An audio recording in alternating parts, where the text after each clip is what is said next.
Hey guys, welcome back to the channel, and today you're going to actually get a 3-for-1 deal when it comes to the old review landscape.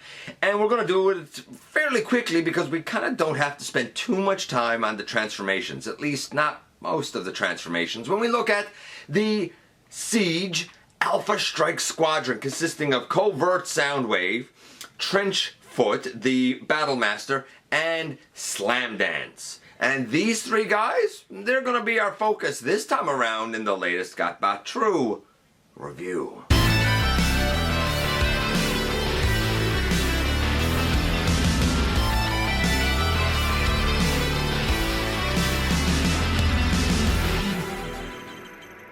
Hey guys, welcome back to the channel. I'm your host, your most humble host, Dennis Moulton, aka GotBot. As always, please like, comment, share, of course, subscribe, and while you're at it, that's right, hit that notification bell because for now at least it lets you know when content of all sorts goes up here on the channel. Check out Machinery of Man, the Everything Factor, Transformers, Collectors, NL, and the Autobot family. And have a look for me everywhere across social media. You know I love interacting with you guys, however we manage to do it. And I wasn't originally intending necessarily to get this trio, but I'm glad that I did. I've already looked at Sideswipe and Red Alert. So we've seen the conversion going in both directions. So we'll take a look quickly at this Covert Sideswipe, who I'm going to use as someone else specifically. We're not going to focus on the transformation there. There's no real need. Trenchfoot, kind of the same thing. He's really a mold reuse, so we'll kind of handle him pretty quickly. But the most interesting and controversial member of this three-pack would have to be poor Slamdance. He's apparently got a lot of QC issues, and we're going to talk about them. We're going to talk about what I experienced, if I experienced anything, and if there's anything that you can do to fix any of those issues, and if it's even worth it. Anyway, that's a whole lot of stuff to focus on with this guy, so we're going to get them out of the way first. Now, I sourced this by a good friend of the channel, Event Progenitor, so I don't actually have the box, but I do have the instructions, and when we sort of get into things, that's kind of where we will begin. Yeah, stick with us because we're going to really kind of delve into this guy the most when we head over to the table and take a closer look at this trio. And yes, indeed, here we have the entire Alphastrike Squadron. Now, to be fair, I sourced this from good friend of the channel, Event Progenitor, so I don't have the box, but we can start off and look at the instructions first, which actually have a lot to them. First thing to note is that they're nice, big Siege instructions. We have Slamdance on the other side of this. On this side, we have the Covert Sideswipe and Trenchfoot, who is the new Battle Master, who I'm likely to use as someone else, as I'm prone to do. As I'm sure you know by now, this is my favorite panel. It is the accessory stats page, and Sideswipe's accessories tend to have a good range when separate, both his shoulder bobble and his hand cannon thing. They're not particularly strong. Their range is okay. But you know, they're fairly accurate. When combined, they're all just sort of middle of the road, nothing to get excited about. I thought that Sideswipe would be a little more formidable. That said, the foxhole counterblast cannon known as Trenchfoot is quite powerful with a good range and great accuracy. He's strong. I mean, you know, he's not Decepticon Battle Patrol strong, but he's pretty strong. Speaking of strong, who would have expected such a little weirdo as Slamdance to be so formidable? I mean, his bigger, I guess cannon we'll call it, is very strong with a great range. It's very accurate. His smaller hand cannon thing, not very strong, but it has a decent, decent accuracy and an excellent range. But when you put them together, look at the stats for the combined mode. Very strong, very accurate, but extremely good range. Again, it might not be the strongest of the Siege line, but it's well up there, and Slamdance is pretty formidable and powerful in his own right. Speaking of formidable, we're going to start things off with the smallest of the bunch, Trenchfoot. I love the orangey-yellow blast effect. I think that's very cool. Naturally, he's just a Battle Master. We've seen this exact mold before. I guess he's, I don't know, a middle-of-the-road 5. It's the better It's not, sorry, it's not the better one. It's the one, it's the mold with the peg in the chest. I like the other mold better than this personally. But we'll say he's a 5. Again, for the transformation, arms out to the side, and we flip down the legs, and we flip this over the back, and we bring the arms down, and we split the legs, and of course, this is our robot mode.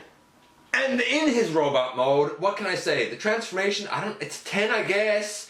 The articulation, well, the arms, they can go well out to the side, they can go all the way around. We still have no elbows. The legs can go well out to the side as well. They can go forward, they can go, if we get that out of the way, they can go back. No knees. It's, you know, it's a 4, I guess.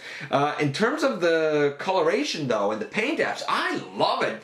It's mostly red and black plastic, but the face is colored nicely, and the white paint detailing does break it up and add like a splash of color that I think he kind of needed to stand out. I'm probably going to use him with crosshairs as Peacemaker. I think it's Peacemaker, because I don't think we're actually going to get a Peacemaker. This guy will probably stand in there for it, but it's an alright Battle Master if you're into Battle Masters. If you're not into Battle Masters, then this guy's a dud. And next up we have the sleek black and red Covert clone Sideswipe. I'm going to use him as Lambor. I'm going to actually call him Lambor and have that actually be a separate character. I know it's not a separate character. I'm going to have it be a separate character from my headcanon because, hey, why not? It's an excuse to have another Autobot in the ranks. Now, I haven't particularly been super sold on this mold, but I did want to have at least one representation of it. I looked at Sideswipe in episode 491, and I did say then that like his paint was a 9, his articulation a 10, his transformation a 10. It's a great figure. It was a little smaller than I would have liked. It was one that was guilty because it weighs a bit less than a traditional deluxe. But overall, it's a great figure if you're in for it. Red Alert, I looked at in episode 585, and I said the same thing. The paint apps were a 9, the articulation a 10, the transformation a 10, but again, he was guilty because it's less grams of plastic for the cost. Here, same thing. I love this red translucent. I think it's gorgeous. I love the interplay of the black, red, and white. He rolls great in this mode. I love the silver on both of his accessories. They're nicely painted. Here's the thing. While he still weighs less, I see more paint on this guy. Plus, he doesn't have that dirty, ugly battle damage. I actually think this guy is innocent. Now, we don't need to do the transformation because I've already shown it with Sideswipe going from robot to vehicle and with Red Alert going from vehicle to robot. So we're just going to look at him like this in robot mode. And you know what? The transformation is probably more fluid, I feel like, with this guy than the other two. Like, I feel like that this is the best use of this mold, but that's subjective. Either way, the transformation is a 10. The articulation, I said before, is a 10. Guess what? The head goes left and right. It can kind of look up and down a little bit. Actually a little bit more than I even thought. The arms go way out to the side, they go all the way around. We have the bicep swivel, we have the elbow to 90 degrees, we have the wrist going in, we have a nice waist swivel, we have the legs going forward and back, the knee to 90 degrees, the ankle tilt, the thigh swivel built into the thigh, mushroom peg into the thigh so you don't see a cut. We have him able to do splits for days, we have paint on all of his rims. Articulation 10. The paint apps, for this one it has the most, I think, of any of the 3 molds. 10. I think the guy is fantastic and he's actually going to be innocent. Not because of the fact that I like this look the best, but because I can see that it seems to have more paint than the others. Certainly on his accessories and I believe possibly on his rims. If you're, again, this is a case where if you're in for this mold and you liked it for Sideswipe and Red Alert, you're going to like it here. If you didn't like it for Sideswipe and you didn't like it for Red Alert, it's not going to change your mind, other than I think the black looks really cool. There are accessory sets that give him that G2 look with the like extra accessories and blasters, and I think he has like the ammo belt and whatnot. So like there's nice packs for him that kind of deck this guy all out. And that leaves us with the most controversial one to look at now in the end. The brilliant and renowned Autobot journalist known as Slamdance.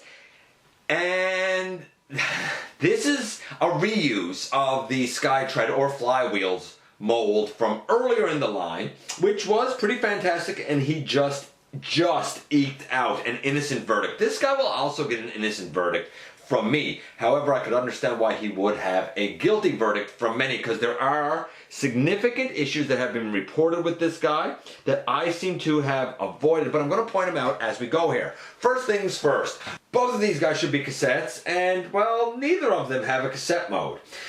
Grand Slam and Rain Dance go together to give us Slamdance. And here's what's interesting. Individually, neither of these guys had apparently a robot mode. They had their tape mode, their cassette mode, and then they had their vehicle mode. And to become the robot mode, they have to merge together. I guess it's sort of like an Autobot Duocon, kinda, sorta. Grand Slam is the tank, and yes, he should indeed be a red tank. He is noted as like a veteran of many battles, and he's seen a lot of stuff and whatnot. He hopes that like he'll kind of exist long enough to see peace. So, I mean, it is what it is. Now, I like the fact that we have silver accessories that can go on him, because he did have silver cannon pieces that went on him in G1. So this is actually pretty accurate to him. Rain Dance is, of course, the plane. And Rain Dance is kind of known as like a daredevil and willing to take risks to get the picture and the story, because like I said, he's a journalist, right? Very lively. So like you have like kind of the young enthusiastic guy here with Rain Dance, and the gruff experienced guy with Grand Slam. And as I said, they go together. So I can live with not having the tape modes. It's unfortunate, I suppose, but like I can live with it, and I can understand why this mold would be used. Here's where things get interesting. Traditionally, the tank transforms to become the head and upper body of the robot, while the plane transforms to become a lovely pair of blue pants. This time around, that's changed. The plane is the upper body. So now, instead of being like this red maroon color on the upper body is now going to be blue. And the lower body, instead of wearing a nice pair of blue pants, will now be wearing a pair of red maroon pants. So I get it. We already saw the conversion going from robot to vehicle modes when we looked at the Flywheels Skytread mold in episode 490. And I'm going to take a second and kind of show it going back, but we're going to do it a piece at a time. We're going to do the upper body first. So if we're going to start off at the top, then we might as well talk about the plane for a moment. It's glorious. I feel like we have some vibrant reds, silvers, and even the black, like overlaid on top of like a blue palette of blue plastic. And it works. I like it. In terms of the conversion, I like to flip up the wings and then we unpeg the arms. When I looked at Skytread or Flywheels, I really kind of struggled with turning the arms to the right orientation. There's a little rectangular slot on the forearm, and really what you have to do is push the shoulders all the way down, then turn at the bicep, and you'll get those two holes that will line up with two rectangular pegs, I guess, up right there. Anyway, for now, we bring those down. Then we can kind of angle the guy up like this, bring this out to the side, bring this out to the side.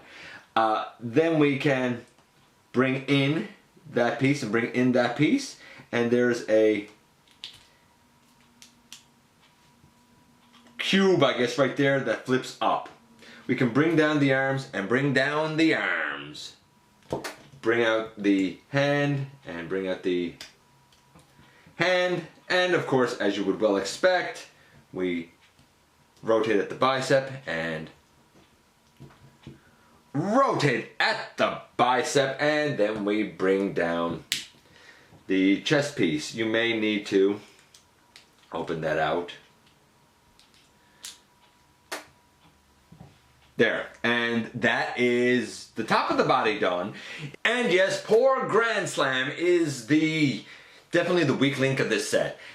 First things first for me, I don't have many of the issues that have been mentioned. However, these two pieces still do not like to tab in on the top. I'm not doing any of the fixes that people have talked about doing for Skytread. or flywheels, whatever you want to call them, because I did a bunch of them with mine and none of them helped at all, not even in the least. All I did was cut away plastic and tabs for absolutely nothing. I don't advise trying any of those fixes. Just live with this being imperfect. And if yours is perfect, more power to you. It might just be my copy. That being said, I'm glad that I don't have the serious issues that some people have. We can remove the 2 silver pieces, and I don't know, we have like ports on the wings that we can put these in. I'm just going to do that now, and we will be able to see it when we get the robot all together. In terms of old Grand Slam here, he does roll all right as a tank. I wish these tabbed in better, but nevertheless, we can open these up, and we can pick up his, I guess it's his pelvis area. There's 2 rectangular tabs there. They go into 2 holes up right here, and we can straighten that all the way back. I have heard, actually, I guess now we might as well split the legs. I have heard that around these knees, for these pants, we might as well actually do this. Here, I'm going to straighten up his feet so we can stand the guy up. I've heard that the section around the knee has come out of package, shattered, destroyed. The plastic seems solid to me. I don't know why that would happen. I don't know if it was a factory defect or what. I have also heard of people trying to bend the feet forward as I just did there and having the feet crack off. I would, if I were you, I would try very lightly to move the foot. If you find that you are having trouble moving the foot, then do yourself a favor, come in right there, and there's a screw right there. Slightly loosen it. That's what I did with both of my feet, and now they move just fine. Last thing, come here and close that, and there is the bottom of our guy. Of course, we have a block here, and that block is going to be able to fit up into a port on the plane, as we all know, so that we have this. And this is Slamdance in his robot mode. Now, I had said that the paint apps for Skytread were a 9.75. For this guy, well, it doesn't quite work as well because we're making allowances for the robot here. Here's the thing. The plane should be blue, and the plane is blue. The tank should be red, and the tank is red. But we have the bottom becoming the top and the top becoming the bottom this time around, which is changing up the colors. They're both there. They're just upside down from what they should be. And maybe somebody not that eagle-eyed or not super familiar with Slamdance wouldn't really care and wouldn't really notice. I am glad that they at least retained the head being the right color, and this actually works, but it's not accurate, and as such, the best I can give it is about a 6. It is what it is if I'm being objective. As a fan, this works fine for me, for the character. I call it like 8 or a 9. I'm not going to mistake who it is. But objectively speaking, in reference to the original character, yeah, at best it's a 6. In terms of the articulation and transformation, well, they should be the same numbers as we had with the other guy. The articulation was a 10 on him. On this guy, I feel like it's more like a 9.5. The transformation was a 7.75 because of the fact that lower body did not like to tap together. On this guy, same thing, about a 7.75. So it's pretty visibly obvious why we have a 6 for his look, because it's reversed. It's probably pretty obvious why it's a 7.75 for the transformation, because it has the same difficulties that the original mold had. In fact, some people would say that this one has more. In terms of the articulation, why is that different? Well, we do still have a head that can go left and right and up and down nicely. The arms, they can still go all the way around, out nicely. We still have a nice hinge swivel, over 90 degree elbow, and the hand can angle in. We do have a bit of a waist, hindered by the tail of the plane hanging down. We do still have out to the side all the way, which is nice. We have the thigh swivel still, which is nice. The knee on this guy feels tighter. It's not as smooth of a knee bend. It's still too, you know, about 90 degrees, but I don't feel like it's as smooth as it is on the other use of the mold. It feels like it gets, I don't know, caught up, and the ankle tilt on this guy, it doesn't feel as smooth. It works, but it doesn't feel as smooth as it does on Skytread. Almost like the hinge is up a little higher than it should be. I could see why people have had certain issues with this guy. It's almost like the tolerances are just off by a micrometer, which you wouldn't think, because it's not any extra paint on these parts. It just doesn't feel quite as good as it did before. Overall score for him is about a 7.75 all together. It's not bad, but he's not a superstar. So what about the set as a whole?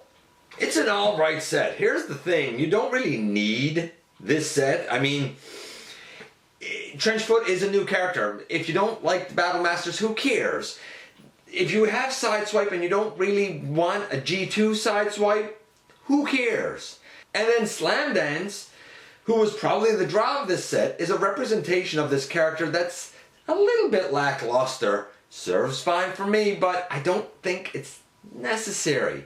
If you can get this set again on a good deal, and I've sort of said that before, especially in terms of the Amazon exclusive 3-pack that was the fan vote, I wouldn't get this at full price, but if you can kind of watch the price and, you know, strike on a good deal, get it for a little bit lower, maybe 10 bucks or so lower than the asking price, then I think it's worth it. At full asking price, it's probably slightly higher than what it should be. And so here we are once again, and here they are, and the Sideswipe is as good or bad as like any other version of that mold. I do feel like the joints are a bit smoother on this one. I love the black that we have on him. Now, I'm not going to use him as a covert Sideswipe. To me, he's going to be Lambor, and I know Lambor and Sideswipe, one and the same, Japanese name, North American name, blah blah blah, but I'm going to call them two separate characters. It's kind of like when Grapple gets released, you know? Like, my intention is to keep the Solar Storm Grapple. He's going to become G1 Holler. And the Earthrise Grapple will be Grapple. Why not? It works, and I kind of get both of those characters. Works for me, man. Trenchfoot, like I said, I think I'm going to use him as Peacemaker to go with Crosshairs. Hopefully Crosshairs and Spinister show up here. There haven't been any reports yet, but a lot of times lately when I say that, they show up just after. Let's hope that trend kind of continues. So I may use him in that regard. I guess we'll see. But that's kind of my plan, at least for now. And then we get to Slamdance. And Rain Dance, the plane is fine. The plane is no problem. I haven't heard of any QC issues with the plane. The head is nicely painted and sculpted. It's a new head. The top of the body, in other words, is fine, except it is blue. And the pants should be blue. So the colors are reversed. The Grand Slam, the tank, that's where the weaknesses come in. I've heard of the knee joint shattering. They weren't shattered on mine. I don't know what really would cause that, and I don't know a way to really remedy that. In tank mode, when you're trying to tab those shin pieces in, it didn't work on flywheels for me. It doesn't work on this guy. I've done a bunch of the fixes on flywheels. It never helped one thing. Not 1 ounce did it help. You can do them at your own risk. It's a lot of like cutting away at tabs and stuff. I don't think it's worth it. The only thing that definitively seems to work for a fix is when we deal with his feet. And his feet are quite tight. Some people have tried to flip them forward, fresh out of box, and broken them, because the screw that's in the side of the foot is in too tight. If you just give that a couple of little turns with a precision screwdriver and just loosen it up a little, not a lot, just a little bit, it should become a nice smooth motion. Mine was tight. Now it's a nice smooth motion. It's a solid trio, but you might want to get it on a deal. In other words, watch the price, see if it goes down on sale or something, because I don't think here in Canada, I believe it retails for $69.99. It's not worth that. I get where the price, and I get where the pricing comes from for it, because, you know, $29.99, $29.99 for 2 deluxes. They're $60, and you know, $7.99 for a Battle Master. By the time you put some taxes on it, yeah, $70 sounds right. But I don't think it's worth it. I would say if you can get it for, I don't know, 55, 59, maybe go with it for that. It's one of those sets that, like, it's not a necessity to get, but it's cool to have if it happens to fall in your lap. And maybe I'm just being overly critical. Let me know what you think of these three guys. Do you like them? Do you not like them? Did you have any of the QC issues with Slamdance that I've mentioned? Did you have any other ones that I haven't heard of? You know, I love to hear from you guys. If you're in a position to help the channel to grow, there is a donate link down in the description. Of course, please hit that subscribe button. It helps me out so very much. And don't forget that somehow, some way, each and every day, you do make a difference, and I look forward to the next time that you and I get together to have another visit, either in the live streams, at the stop motion premieres, or the old-fashioned way, man, right here inside the videos.